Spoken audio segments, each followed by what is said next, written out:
Welcome to the Cincinnati Asian Art Society's October 27, 2024 program. I'm Helen Rinsberg, president of the Cincinnati Asian Art Society, and our program today opens our 24-25 season. We are so happy that you've joined us for this presentation by Dr. Peter Doebler. He's returned to share with us a thought-provoking program, Beauty, Who Needs It?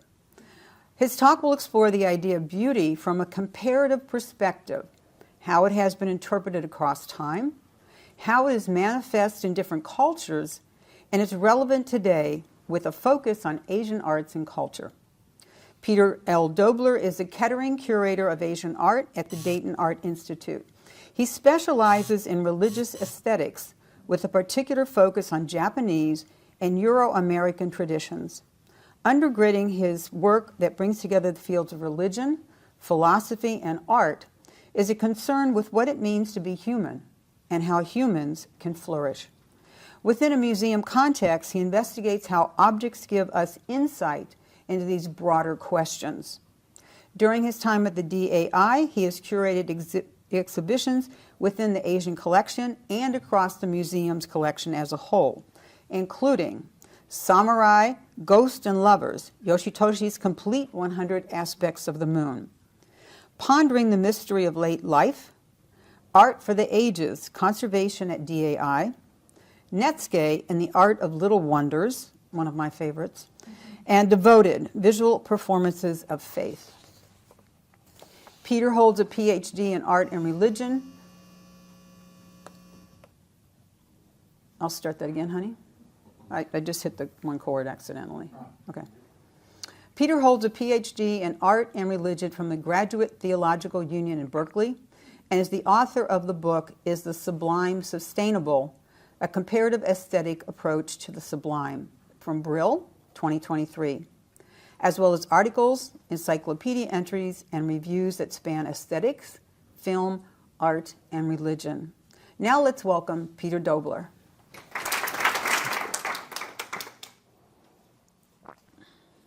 Thank you, Helen. Thank you, everybody, for the invitation. It's wonderful to be back with you again after a couple of years. Back at the Taft, although I understand you'll be returning to the confines of the Cincinnati Art Museum soon. So you can look forward to that. So my interest in doing an exhibition on beauty, which today's presentation is kind of a sneak peek of an exhibition we'll be opening next month at the Dayton Art Institute. It's an example of one of our focus exhibitions. This is kind of a concentrated look in a handful of objects, maybe 20 to 25 in a single gallery, that gives you kind of a real kind of small, hard-hitting, concise introduction to a topic or an artist, just enough to kind of wet your whistle and make you want to explore more.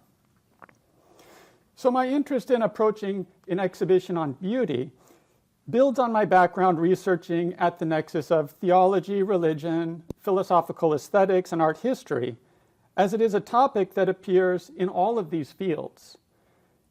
Beauty itself seems to cross borders, networking different fields of thought and activity. This interest is compounded by working in an art museum, an institution with a complex and perhaps underexplored relationship to beauty. In particular, after some recent publications of mine exploring Japanese aesthetics, empathy, museums, and everyday life, beauty seemed like an important topic to inspect further, particularly for how it could contribute to improving our quality of life. So to begin with, where do you go to find beauty? Where do you look for it? Where do you find it? There could be many answers to this question. But some people may think, well, I'll go to an art museum. I'll visit the Taft, I'll visit the Cincinnati Art Museum, or my own institution, the Dayton Art Institute. The image here is an archival photo of a lunette painting that has since been removed from the building but is in storage. It was installed in 1933, 3 years after the museum's building opened. It was painted by one of the professors at the time, Paul Wilhelm, and students of the DAI. And you can't quite make it out maybe. At the bottom, there's an inscription. create beauty. Thou strewest seeds of godliness. Modern art museums, especially in America, were often framed in terms of beauty in their foundation. One could even say maybe as temples to beauty. Think of the neoclassical architecture, the things that set these apart. The lunette was installed in the Great Hall of the museum, kind of the jewel of the building that overlooks downtown Dayton. High up above, it will draw your gaze upwards, up into the heavens, where you'll be inspired to create things of beauty. On the other side of the Great Hall, above the other doorway, was another lunette that said, "Do good, thou nourisheth mankind's godlike plant." Beauty at the museum was often coupled with ideas of morality and goodness, that beauty could support some sort of moral formation, making us good citizens, raising us up. The general assumption was that beauty is a criteria for what goes into the art museum, and encountering such things is going to make us better. Is this naive? Is this an outdated view of what museums could do? I already hear some responses out there.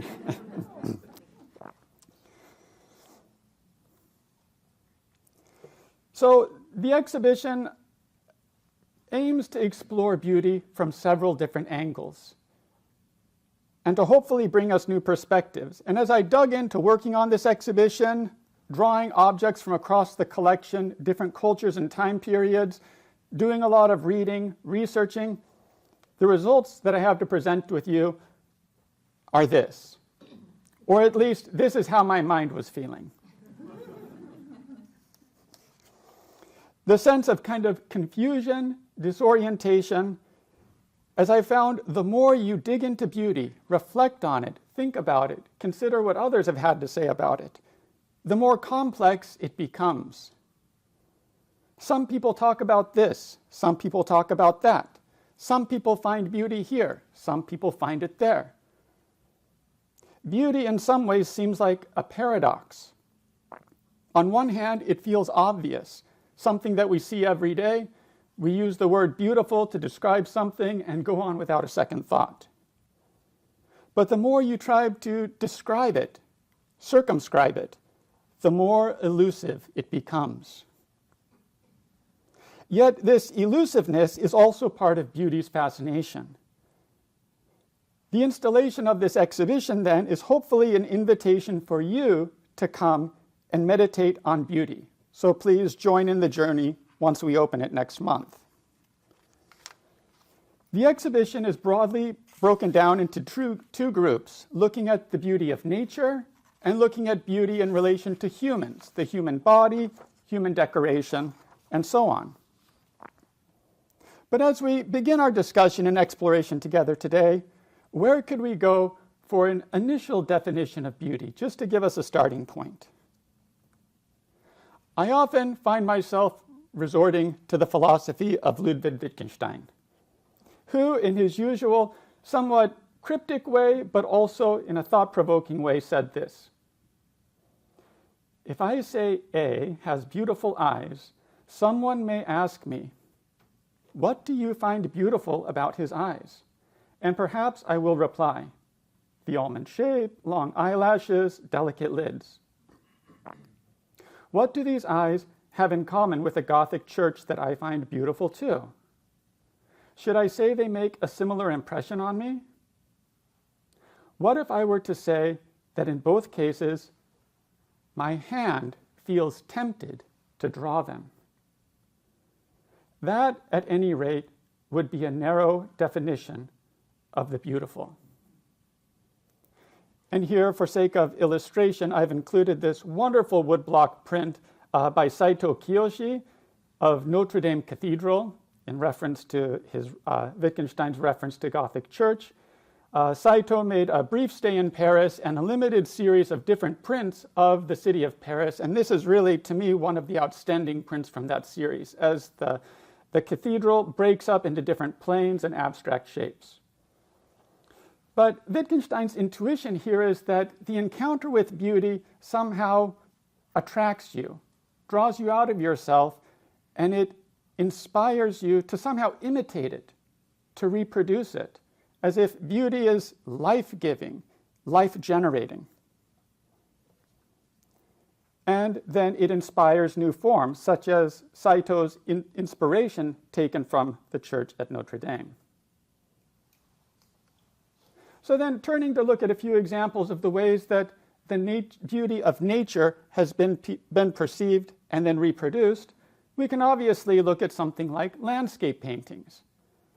People have been drawn to nature, attracted to it, and wanted to reproduce it. But what is it about nature that is considered beautiful? What are the qualities that attract people? As we have two different landscape paintings from different periods of time, different cultures here, what are the things that you notice? What are the things that are consistent and the same? Where do they depart from one another? There's the mountains, the clouds, the river, the trees. These elemental things that together help support and sustain life on the earth, including human life. And in both of these, you can note small buildings in each that indicate the human trying to make its place in the world today.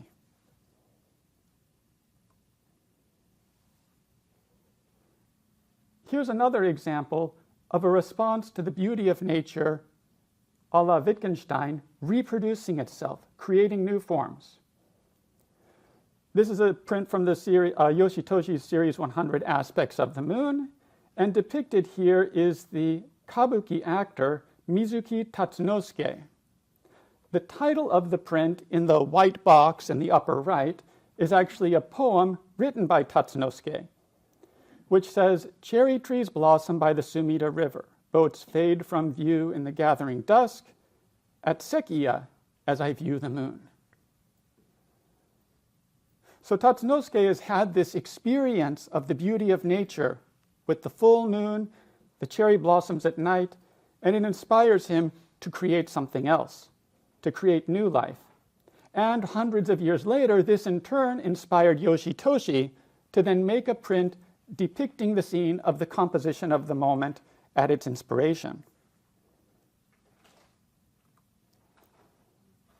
But if we were also to look at, well, what qualities have people noticed from the natural world that they thought, well, this is beautiful, or this is the essence of beauty?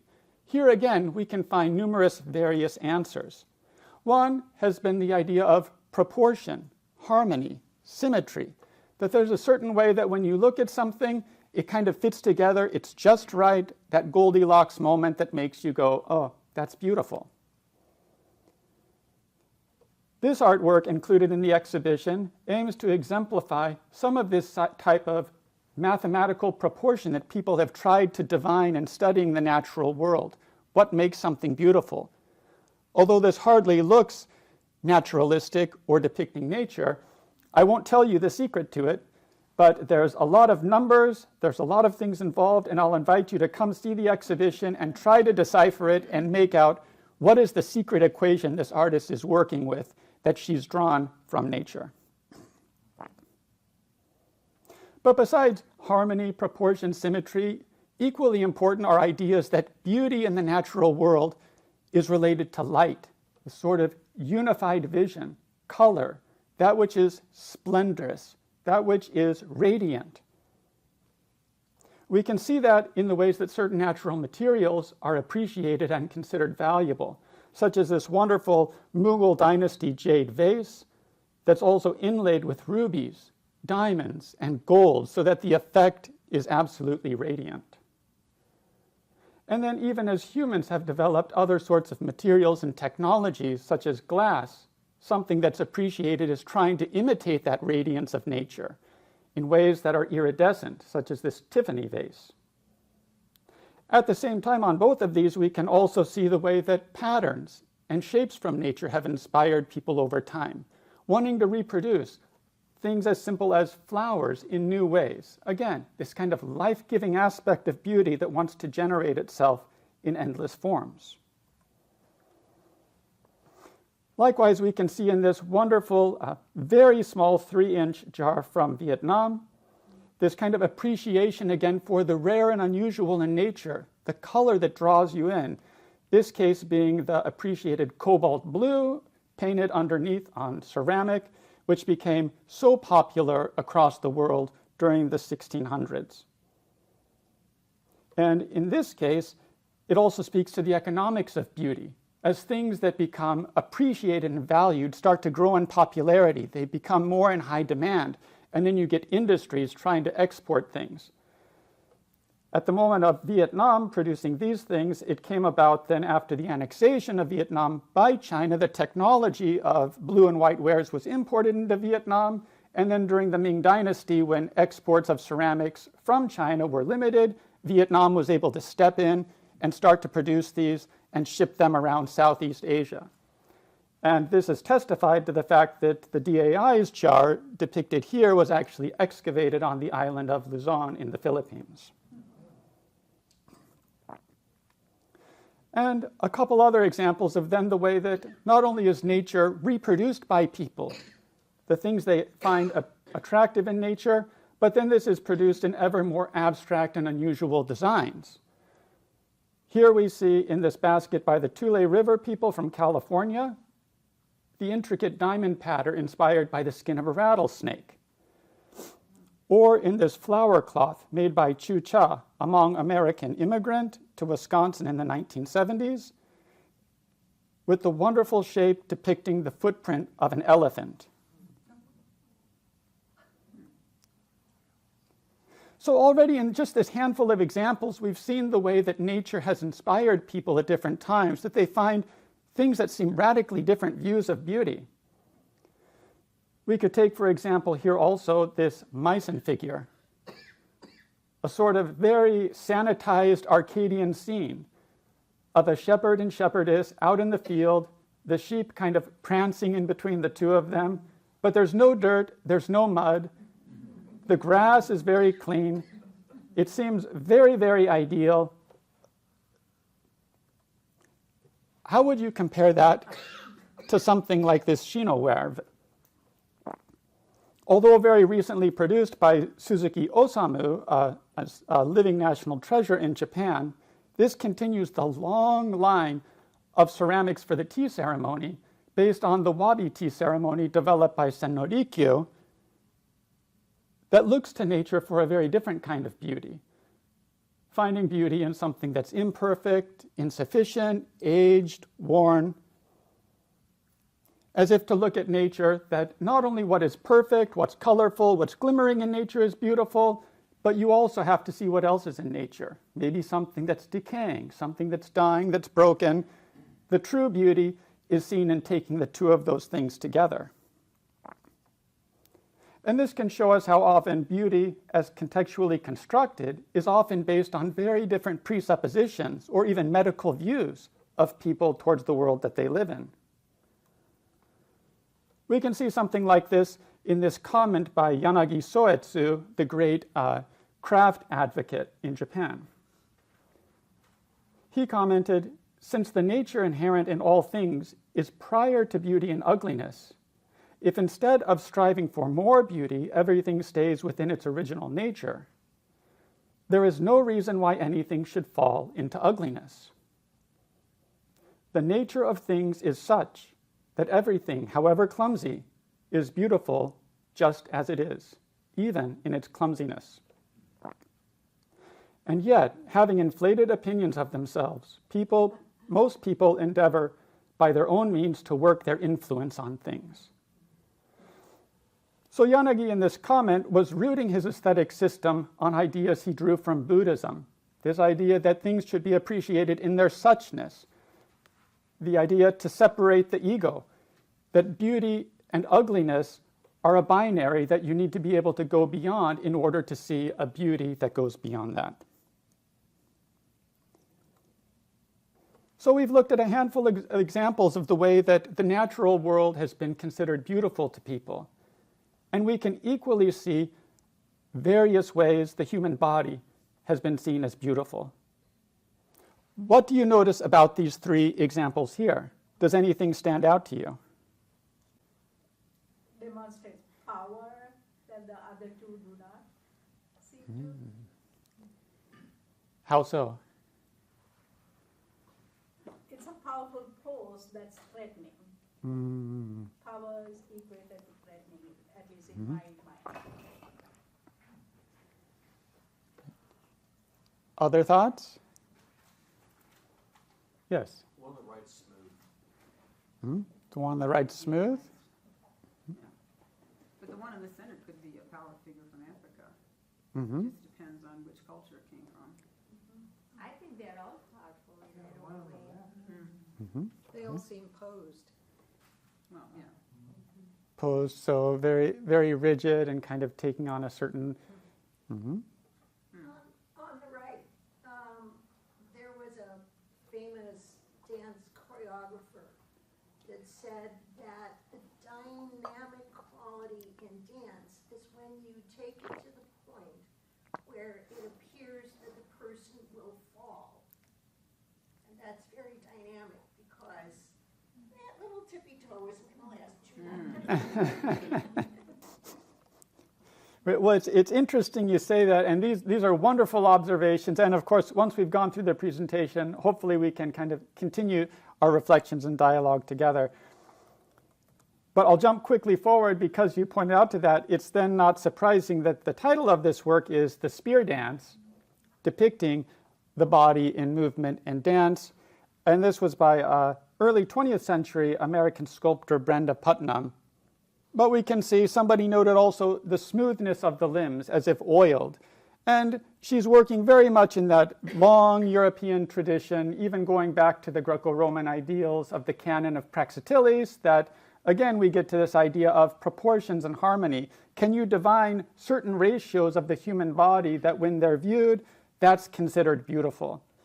I don't have a photo of it, but something I wanted it to include that you can look on the internet on your own is this beauty calculator developed by Max Factor.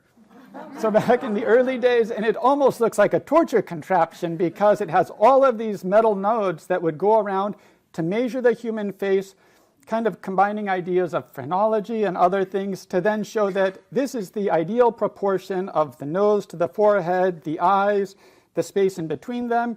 And if you don't have the perfect face, they can measure it and determine the correct makeup that you can put on to then get those proper portions.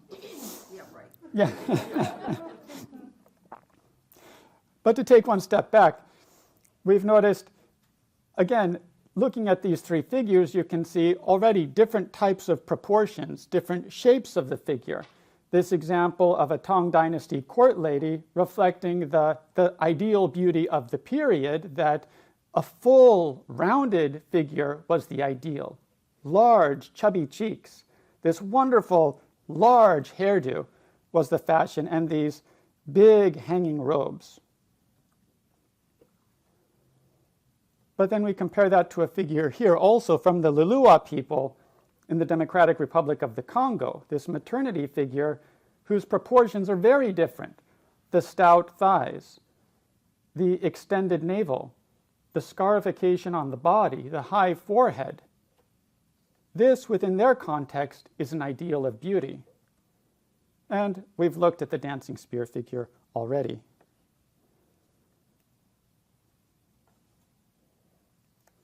And to look at one more example of the ways that these types of ideal bodily beauty often are socially constructed and reinforced, another print from Yoshitoshi's 100 Aspects of the Moon, this woman in the Edo period returning home from a late evening in the theater district, and if you look closer at her face, following the ideals of the time, having shaved eyebrows that are then redrawn, having blackened teeth, and then wearing a lip rouge made out of safflower flower petals that creates an intense red, but also, applied more thickly, a beautiful iridescent green, hence the green lower lip, an attractive, beautiful quality. But I don't know how many of you have gone shopping for cosmetics lately. That may not be the first thing you reach for, or it might be. But then at other times, people have looked for other types of ideal bodily beauty. We think of something like Millet, looking in the normal, common person, industriously working, humbly carrying out their task, exalting that as perhaps an ideal type of beauty, the form of the person, again, in their humility. At the same time, we could also ask the people that Millet is depicting, did they consider themselves beautiful or what they were doing noble? Was he imposing that onto them? That could also be asked. So all of these speak to the continually shifting ways that ideal bodily beauty is considered in different societies, and what might ours be today. This is one of the most recent photographs taken into the DAI's collection by a Dayton-based photographer, Gary Bieber, of people he knew from nightlife when he was in New York City. This is Mona, a trans woman who performs in nightlife, but as you can see here, is posed in front of a wall in her apartment, her small one-room apartment, decorated completely with images of ideal 20th century blonde bombshell type beauties. Jean Harlow, Marilyn Monroe, Jane Mansfield, and so on. Almost in a pose of devotion, as she reflects on this ideal of beauty that she's worked so hard to conform herself to and find fulfillment in. And that, of course, can raise questions for us, such as, is the pursuit of bodily beauty a danger or a pleasure? Does it place pressure on oneself to achieve a certain standard that may be unattainable? Does it cause biases towards other people that may not be able to conform to such an image? At the same time, there does seem to be a pleasure in it for people as they style themselves creatively, as they aim to present themselves in a way that fulfills themselves and hopefully brings pleasure to others. All of us probably considered how we would present ourselves at today's meeting, what we would decide to put on, if it would look acceptable. I thought about getting a haircut, but I didn't have time this week, so you ended up getting me in this particular state, so I apologize for that. And then moving on, you can see also not just the ideal form of the body, but then the ways that different types of adornment and decoration are developed over time. And here we see that convergence of things taken from nature that are seen to be beautiful are then used as adornments to further elevate and beautify the human body. This wonderful Maya nobleman, here you can see seated proudly wearing this shell pectoral. Well, of course, the figure is ceramic, but depicting a shell pectoral, the scarification on his face, the feather headdress, and the ear flares in his ears, which the exhibition also includes this wonderful pair of jade ear flares, where again you can see taking this natural material, jade, that's appreciated for its texture, its luminosity, its look, its color, and using that to enhance the human body. Or we could compare it, both of these goateed noblemen, but from very different periods. The Frenchman with this extremely, to us maybe, uncomfortable looking lace collar, which no doubt was very expensive in its time, and what is almost an obscene pearl necklace hanging around his neck. The photograph doesn't do it justice. When you see it in person, you'll really appreciate the diligence the artist put in to making each one of those pearls glimmer. But again, we can see then the ways then that beauty of the adornment of the body also is a way to demark social status and class. We can see that also in these two different objects. One, a rank badge from China, which would have been worn on the robe of a civil servant to indicate his standing within the government, or this royal cap from the Yoruba people in Nigeria. And again, note the materials they're using: gold thread, colorful threads, beads, things that are reflective, things that attract the eye, things that will draw your attention to the person and their importance. Which can also lead us then into the question, is beauty inextricably tied to class distinction and only available to some people? Or is beauty available to all? Is it complicit in preserving power of some people over others? And then even as we look at these objects of how the adornment then elevates the person to a certain status, we can then transition to thinking about the way beauty has been associated with the divine throughout cultures, throughout time. And here we see, again, the convergence of many things we've seen already in these images, one of Amitaia's Buddha and one of Krishna dancing on Kaliya, the serpent. Note the bodily proportions. Note the skin texture and color. Note what they're wearing. Jewelry, flowers. Note the nature around them, these idyllic scenes. So again, the way that beauty is connected to the divine, drawing nature together. But at the same time, this leads us into thinking about the connection of beauty and the divine and adding a certain element of goodness, ethics. Even we could maybe say compassion. Seen in these two images, one of this lithograph by Maurice Denis from a book of poems of the Virgin Mary, here with the Christ child, and again, this Lulua figure. Because the Lulua figure, besides showing the ideal of beauty at the time, the ideal of Buimpe wasn't just physical beauty. It was combined with moral beauty and goodness. And the shape and attractiveness of the figure was to make it an appropriate receptacle for ancestral spirits that could help animate this power figure in order to make it efficacious for protecting the mother and child in their early life together. So beauty takes on connotations of not just being visibly attractive, but having moral qualities of love. So having run through this handful of examples, perhaps you feel a little bit like that Jun Kaneko drawing at the beginning, screaming. Your head might be spinning, your eyes wide open, your mouth somewhat glazing over and agape. Is there anything from this cursory look that we can draw from this sampling of objects? Is there any through line we can draw from it? Well, we could say these are all different faces of beauty. You may not agree with all of these, but at a minimum, this variety indicates that beauty encourages diversity. And if beauty celebrates diversity, this might suggest that to answer our question, beauty is needed, and we all need it. Perhaps similar to how biodiversity is essential for a healthy planet, sustaining life, the diversity of beauty is essential for humans to flourish together. That could return us again to that quote from Wittgenstein, that the encounter with beauty and the beautiful draws you out of yourself and it inspires you to imitate, to reproduce it, to produce life. Beauty reproduces. It leaves a trace of what the person encountering it was moved by.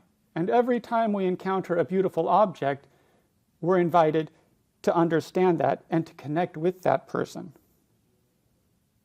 So if we can say that beauty is diverse and relates in some sense to generating life, how could we think about it more? In closing, I would offer you a couple of quotes that I have found inspirational that might help you in your reflections on beauty. And then I'll give you my personal intuition at this moment. The first quote is by the novelist Stendhal. Beauty is the promise of happiness. He doesn't equate beauty with happiness, but there is a forward-looking that whatever beauty is, it might lead us there. It might give us something of happiness. The second quote is by the poet Shelley. The great secret of morals is love, or a going out of our nature and the identification of ourselves with the beautiful, which exists in thought, action, or person, not our own. So again, drawing out this ethical side of beauty, that beauty is connected to love, and the beautiful draws us out of ourselves, expands ourselves. Then the quote by the No playwright Zeami. beauty is the color of truth. Whatever we might interpret truth to be, beauty is what gives sensuous form to that in our encounter. And finally, the quote by the abstract painter Agnes Martin, "Beauty is the mystery of life." Perhaps it might be as simple as that. Weaving the insights from these different quotes together, moving forward for myself, I would like to investigate beauty and its relation to happiness and to love or compassion. This could apply to both the object we describe as beautiful as well as our own experience of it, that it is a happiness that comes about through love. But this would require us to maybe refine how we think about happiness and love, that we acknowledge, as the poet Shelley does, that these things hinge on a going out of ourself, overcoming our ego attachment. Rather, it is love as an openness to others, rooted in a profound understanding of the interdependence of all things, in the co-arising of our universe at this moment. This would suggest that beauty is more than a luxury, as is often thought, that beauty indeed is needed. It is woven into what it means to be human and how we can thrive together. Thank you very much. Okay,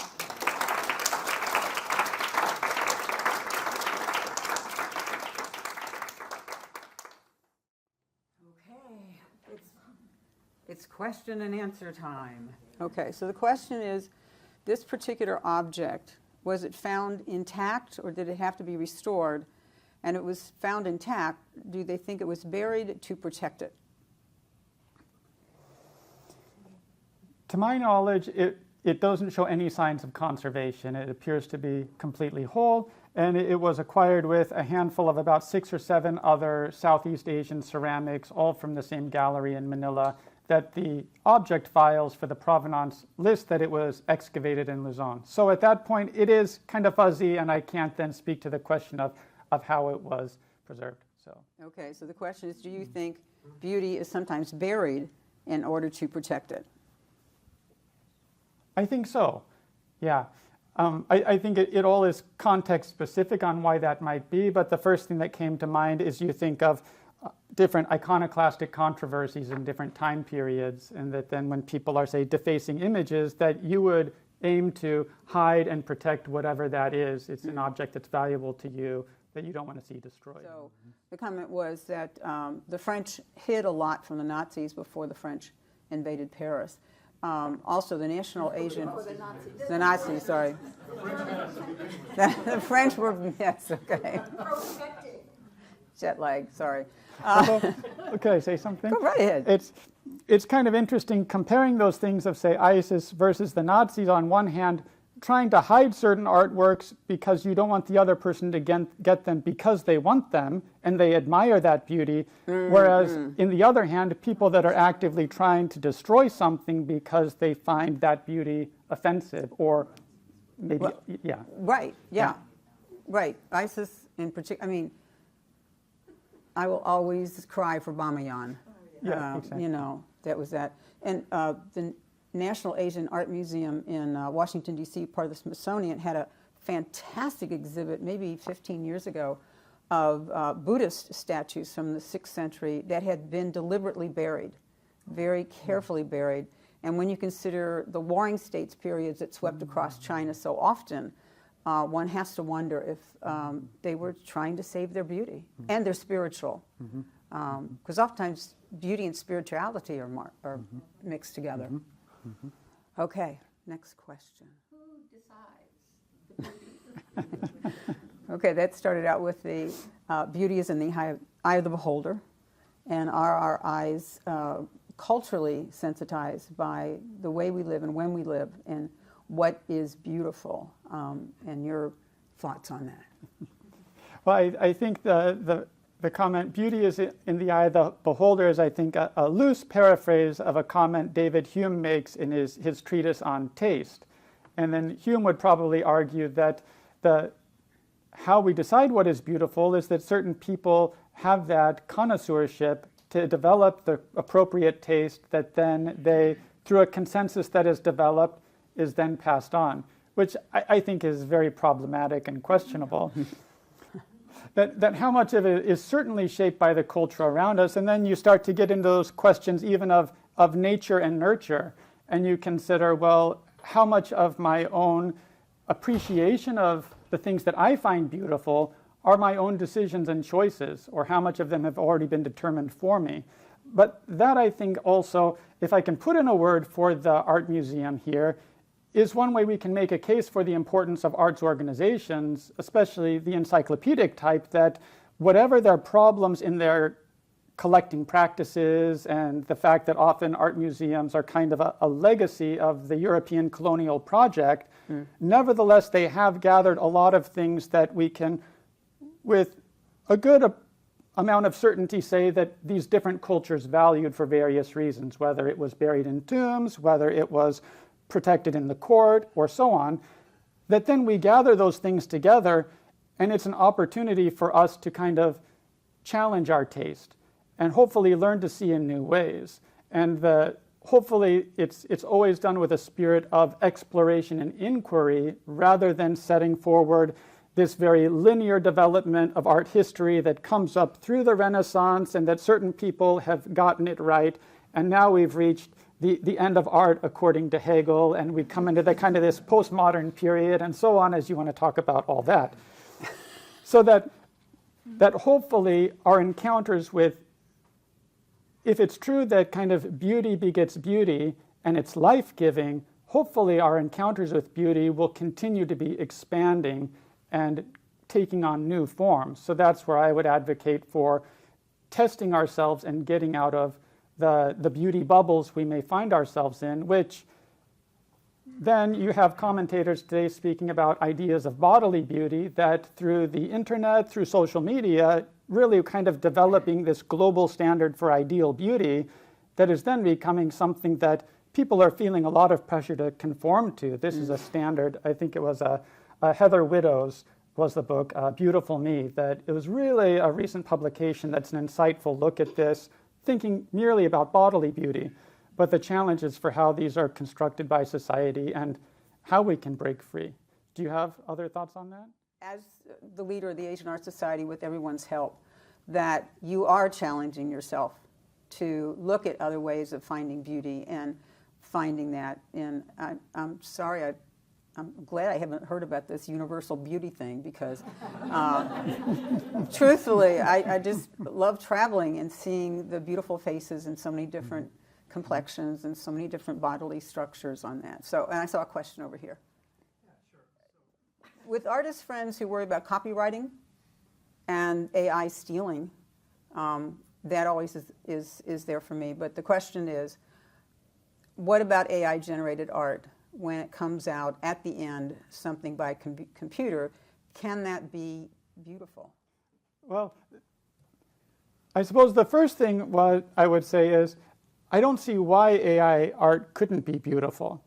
Again, that leads us to this question, though, of kind of what do you mean when you're saying beautiful here? And if you asked it to kind of, you gave it certain parameters, it could probably create a landscape that is, extremely well proportioned. It has a really nice use of light. It's something that's attractive. It's maybe better than a Bob Ross painting, but not quite as good as Thomas Kincaid. But you're like, I'd love that over the fireplace, and I would enjoy it. So, at the same time, I think you're onto an interesting question of, does it matter if the human made it or not? And I think that speaks to, like at the museum, we'll get somebody that's coming around and looking and says, is this authentic? And that matters to people, that if this was a plaster cast of Michelangelo's Pietà, they're a little bit more disappointed, even though the proportions are identical, even though it's got all the anatomy and it looks right. If it's not the real thing, they're kind of disappointed for some reason. I don't know, is that a good thing or a bad thing? But another thing that came to mind was a comment by the philosopher Immanuel Kant. He was talking about how if you hear the sound of a nightingale, you find that beautiful and you enjoy it. But then if you find out it's some guy behind the hedge whistling and sounding like a nightingale, there's something that he's just as talented and the sound is the same, but once you know it's not the nightingale, and maybe it's a similar thing that in the future, maybe we'll have categories that AI produces a type of art drawn on these large data sets, but it matters to us knowing, was this made by hand? Or perhaps even we think of kind of the arts and crafts movement versus mass-produced technology. We do value certain objects that were made by machines. They're very beautiful, they're well made, but we also do like that thing that's a one-off that's made by one person that was all done with mechanical tools. So I just opening more thoughts, yeah. What was the type of art that was most beautiful to you, and then what expanded your idea about beauty the most? Yeah. Thanks, Robbie. I think within the context of this limited project, kind of drawing the checklist together from the things we have in storage, it was probably this Lelua figure that, looking at it, especially within our African art collection, it's one of the older objects, even though it's only 19th century. But it was particularly looking at the quality of it, not only the excellent craft work on it, the carving of the figure, but then obviously a certain mystery to it because the appearance is different than I might think my own appearance is, and wanting to understand, what is this scarification, what is the unique hairstyle, and then beyond that, learning more about the context of the figure, particularly this idea that it fulfills within that culture a concept that doesn't separate aesthetics from ethics, that sees physical beauty and moral beauty as of a piece and not separate. And I thought that was very powerful, especially as a lot of art today, discussions seem to think, well, you can separate those things. It doesn't matter if there's any ethical side to the art. It's just purely its formal quality. Does it kind of fulfill this function? That sort of thing. Why is something beautiful to the individual? Let's go for that. I think there's certainly something to what you're saying about we each have our idiosyncrasies in those moments where something will just strike us. And I think you're right. It may be for reasons we can't always even describe. It's like nobody told me that this was beautiful, but it's caught my fancy and I'm enamored with it. And I think part of that relates to, as you speak of this idea of beauty is this outward manifestation of something that's inside of us, our soul, or how you would name it. I think you can see that as the role that aesthetics and beauty plays in each of our lives beyond separate spheres like the art museum, as we give shape to our life and hopefully meaning to our life, that we have those things that you think about what you decorate your house with. Not everybody would decorate it with the same thing, but this particular thing struck you at the flea market, and so you brought it home, and then you decided to arrange it with something else. So even these mundane acts, we're continually trying to give some sort of aesthetic shape to our own existence that gives us a sense of meaning. But then what I would say is that there's a relational aspect to it. You might even use the word communion maybe, of you with that object in your experience of it. There's kind of this connection between the two of you. But then the relational aspect of beauty is that it's never kept within ourselves. Beauty is kind of contagious almost. You want to share it with other people. And this gets to where we may have different tastes and different standards, but we find excitement and passion in comparing those standards and wanting to argue about them. And whether it's ranking movies and saying, this movie was terrible and this was really bad, but you want to get into it because you feel passionately about it that this really means a lot to me, therefore it should mean a lot to you. And it doesn't always work that way, but I think that's the hopefully relational and life-giving aspect that can speak to human flourishing rather than ending up in silos separate from one another. If you get out and you start to talk to other people and then look beyond yourself, you may think, wow, these Japanese ceramics are broken and misshapen. Something's wrong with this. This is worth throwing away. But then you look on the bottom and the price tag is like $2,000. And you're like, well, maybe I should rethink why this might or might not be beautiful. So just as your question was open-ended, I'm going to leave the answer open-ended. But I do think this aspect of relationality and communion that comes about with the experience of beautiful could be that kind of vector where the thing, the divine, whatever you want to call that, and yourself come together. And those are so meaningful. We want to continue to have more of those moments. And that's why we place ourselves in proximity to beauty wherever we experience it. Question is, can there be a temporal part of seeing beauty that you can come to an object the first time and maybe not have the background information on it, like coming to Guernica and not understand the Spanish Civil War, but after understanding the Spanish Civil War and coming back to that figure, to Guernica, does that have something to do with beauty and our seeing beauty? Does that get it? Okay. I think that's a really interesting question. And I think this temporal aspect is kind of fascinating when you also think about, this beauty is very personal. It may be kind of a outward manifestation of something going inside of you, but then it's like the question of, do you ever step into the same river twice? That can take you into all sorts of metaphysical speculations about the way things are constantly in flux and changing. But then at the same time, if you place each of those moments within this larger mosaic of your existence, in this kind of larger arc of beauty that maybe all of us at each moment are kind of in the midst of working through, and the works will change. And then vice versa, there's certain works that especially, you tend to associate with your youth. It's like this novelist, you're like reading Camus as a young teenager, you think, this is what life is all about. He's really gotten to it. I feel the angst and the anxiety.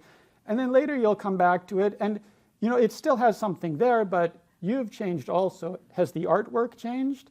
The artwork is being experienced by so many different people differently at each moment. It would be like interesting to pick the brain of the Mona Lisa and understand its feelings about all the different people that have looked at it over the years. So that's interesting. There's a photographer that has the Truth booth, and he takes it around to different parks and things like that. And it's amazing the wide range of feelings and definitions people give to the word truth. And it's much the same thing here. And I think it is a large part individual, but it is, as Peg pointed out, sometimes cultural too, what we've grown up to expect. Any more questions? Sure. In putting the show together, how did you make decisions about what you put in? Exactly. And did you consult with anyone else and get their opinions on whether it should be in or not? And I'm assuming you did, and so how many other people? Okay. Assuming you did, and how many other people? Okay. I'll start with your second question first. Up to this point, before speaking with all of you today, I would say maybe 3 or 4 other people, so my wife, and the co-curators at my museum, sharing with them, these are the working objects, what do you think, what might I be leaving out? These are kind of the broad categories I might be putting together. But then bringing it to you all, and this is fantastic feedback that will then kind of go into continuing to kind of hone things and work on it and shape it further.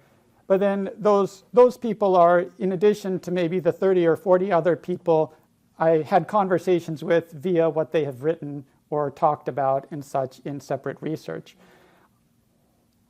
And then as far as the selection of the artworks go, this speaks to kind of the beneficial constraints within a museum of, for an exhibition like this, we try to draw things that are in storage instead of pulling things that are on the walls. We might pull 1 or 2 things out of the permanent galleries, but we try and leave those out. So trying to show things that people haven't seen this. Since we have about 27,000 artworks, there's a lot of things that don't see the light of day. If they're in the museum, there must be something about them. Let's try and find those. But then, since I know that there's only kind of 1 gallery with space for about 20 objects, my first thought was, well, what if we were to treat this like a Beauty 101 class? What are kind of the main poles you at least want to touch on? And then, whether it's, okay, the idea of proportion has been very important. Or maybe we want to include a couple images of the body, but we want examples of different types of ideal beauty from different cultures. So really just trying to think of maybe what are those key points that if you only have this person for 20 minutes, that you want them to walk away and think, well, I didn't think about that, but that's a new place to start, and I'll go from there. So really just trying to get it down to the nuts and bolts, and also just what's available in storage. And also you start to kind of have these conversations between the artworks and thinking which artwork might work well with one another. So for example, the Meissen figure and the tea bowl seem to kind of work very well as this, what some people might think of as very typical scene of beauty, of these kind of Arcadian couple, beautiful pipe porcelain, as opposed to something that seems a little bit unusual, misshapen, so that people can look at that and then start to kind of question and create that dialogue. Any follow-up? Follow-up question, how long ago were you thinking about this? Maybe 2 years ago. So that as our staff does our exhibition planning, we'll tend to have our special exhibitions. We tend to have 3 a year. We'll have those booked a couple years out. But as we have these kind of supplementary smaller exhibitions, usually a year or two in advance, we'll be thinking about that and what sort of thing could we use our collection in a creative way to consider.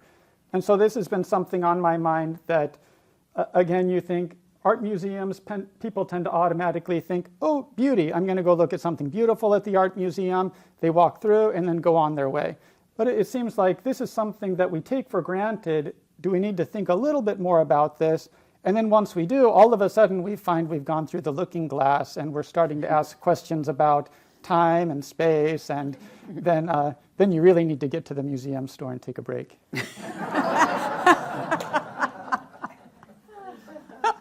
Any other questions? Mary? Well, it's a great comment because the whole idea is we have 5 senses, and we've been talking mostly here about the visual. And what about the other senses that we have? And when Peter gave the example of the plaster copy of the Pieta, the first thing that came to my mind was, that doesn't look like the marble.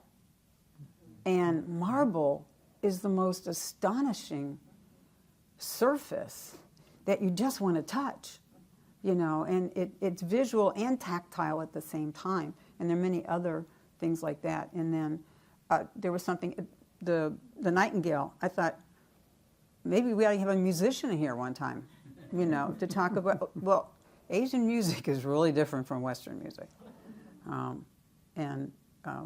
So thanks for that comment, because you're right. We've been talking about visual, but all our senses can be involved in that. Just think about, sorry, I'm a gardener, going into a garden. You have your visual, but you also have smell, and oftentimes you have taste, you have your feel, and you have your sound, what's going on in that garden. So that's thank you. It's a great thing to bring to this as we all maybe finish up. Give Peter a chance to talk to you individually then. Can I add one comment Go right to that? ahead. Go right ahead. That's a really fantastic comment that, it's been limited to the visual. And one of the challenges of working in an art museum is the do not touch rule. And that, we're trying to preserve these things, therefore there's a reason for that. But I think if we were to go back through looking at a lot of these objects, something interesting to consider is how many of them weren't made for this kind of disinterested museum viewing. Rather, like the Lulua figure, these were meant to be handled. They show signs of use with the patina.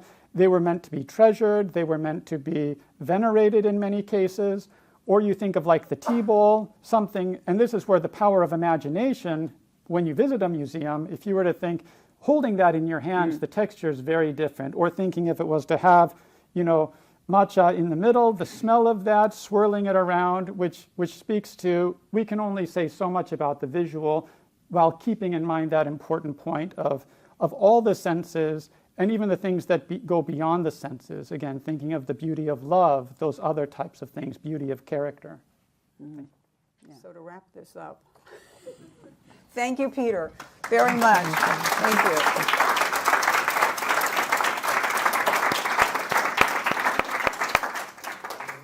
You've been a great audience.